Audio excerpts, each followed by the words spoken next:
On rejoint à présent dans ce grand journal Simone Rodan-Benzaken. Bonjour Simone. Bonjour Steve. Et merci d'être avec nous comme tous les vendredis après-midi dans le grand journal. Vous êtes la directrice Europe de l'American Jewish Committee et vous nous parlez cette semaine, Simone, d'un événement anti-juif qui a eu lieu chez nos voisins allemands. Oui, malheureusement pas que chez nos voisins allemands, mais en effet, c'est lors de la Documenta, l'une des plus grandes expositions d'art contemporain, que cela a eu lieu. Le collectif indonésien Taring Padi présentait à Kassel en Allemagne une bannière avec deux personnages qui rappellent l'imagerie antisémite du journal incendiaire national-socialiste Der Stürmer. Un soldat à tête de cochon porte en plus d'un casque avec l'inscription Mossad, un foulard avec une étoile de David. Sur la même bannière, un juif représenté de manière orthodoxe est affublé de boucles sur les tempes et d'une kippa, de traits monstrueux et de la rune SS. Ailleurs, l'artiste Mohamed Al-Hawajri opère un renversement antisémite coupable-victime en assimilant avec sa série Guernica-Gaza les attaques aériennes de l'Allemagne nazie sur la ville espagnole de Guernica en 1937 à la lutte contre le terrorisme menée par l'armée de l'air israélienne contre les cibles de l'organisation terroriste Hamas dans la bande de Gaza.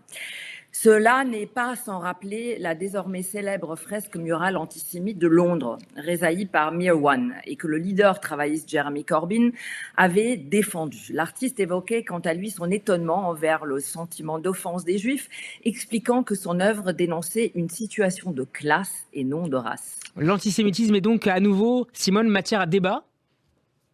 Oui, apparemment. Il n'est apparemment pas évident et visible pour tous.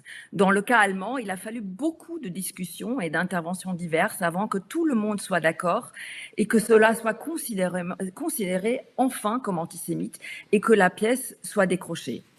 Et cela me fait bien sûr aussi penser à la fresque à Avignon. Les images ont fait le tour des réseaux sociaux hier, ont fini par provoquer un tollé. Une peinture murale située à l'entrée du nord de la ville représentant Emmanuel Macron grimé en Pinocchio avec au-dessus une marionnette, Jacques Attali, tirant les ficelles.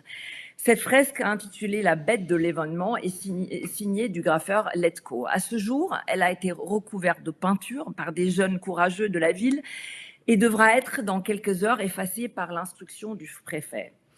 Avant d'arriver à ce résultat, pourtant, certains prenaient la défense de la fresque et en invoquant la liberté d'expression, voire même que la fresque était sujette à interprétation.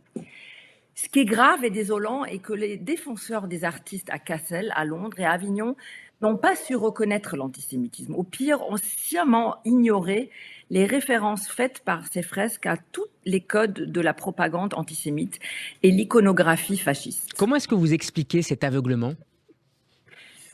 Manque de culture historique, peut-être, ou pire, car on a pu lire aussi des centaines de commentaires sur les réseaux sociaux intimant aux Juifs de voir de l'antisémitisme partout et les accusant de toujours en faire trop.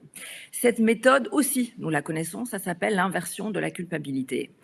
Alors que l'on peut se satisfaire que les jeunes antiracistes ont décidé de couvrir la fresque à Avignon, que le préfet agisse pour enfin l'effacer, que la ministre allemande Claudia Roth demande de couvrir la fresque à Kassel, il est tout de même désolant de voir qu'il aura fallu des protestations et des demandes multiples pour que la décision soit prise. Et cela nous laisse voir sans doute le chemin qui reste à parcourir pour qu'un jour, enfin, l'antisémitisme puisse être reconnu par tous et que ces condamnations soient enfin unanimes.